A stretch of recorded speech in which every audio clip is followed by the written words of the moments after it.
Mira kumukuto gwegana lifestyle.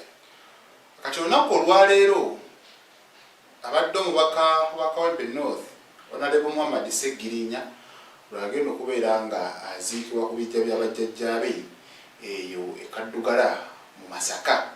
Amunnange amaziga ganeeno agagenda mu maaso ne kati wenjogerera ageetabyemu ebyobufuzi batya olunaku olw'ejjo naddala awo ekiro ng'omugenzi amaze okubeera ng'atuusibwa ewaabwe era twalabye oluyoogaano olwabaddewo mu mpolampola. Omubaka wa Nnyendo Mukungwe Mathias Mpuuga yavuddeyo n'agamba nti bo ng'abakubirira commission eya parliament basazeewo amunnange enteekateeka z'okuziika ate basobole okuba nga bawo ka budget akatonotono akebafulumya ate munnaabwe basobole okubeera nga muwerekera mu kitiibwa kimugwanidde. Kati mu mbeera endala bategese omukolo ku kisaawe era bo bagamba eyo enteekateeka z'amaziika speech n'ebirala gyebyandibadde biba naye ate tulaba abakibiina kya National Unity Platform bo bagumbye eno ku maka era omukolo gugendera ddala mu maaso.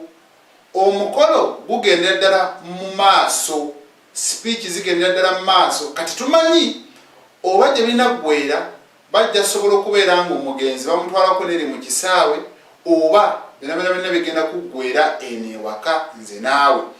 Kati we yava mu ddwaliro basobola okubeera nga bamwolekeza ku kibiina ekya National Unity Platform era sayidi eno endala ya Mathias Mpuuga eyo tebalinnyayo, tebagendayo.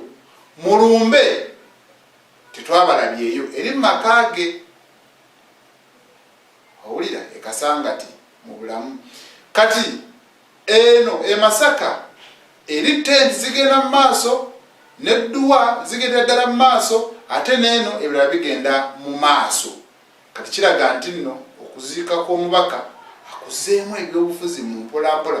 Abamu bagamba nti NUP nga bwe yalondeddwa okubeera nga yebeekwasaganya bineeno ebyokuziika bagireke yebeebikola. Ate oli eyavayo n'akola ekisinde ekya Democratic Alliance bino abiyingiriramu wa yalaga nti yeekutudde eno n'agenda eri ewalala. Lwaki ajja okutaataganya? Kati ebyo bye bikyaliwo awo politics mungi nnyo mu nsonga z'omubaka naye ffe tetwetaaga munnange waleme kubeerawo obuvuyo ate omubiri gw'omugenzi munnange gusobole okubeera nga guziikibwa mu mirembe. Nze Ssegawa Murishi.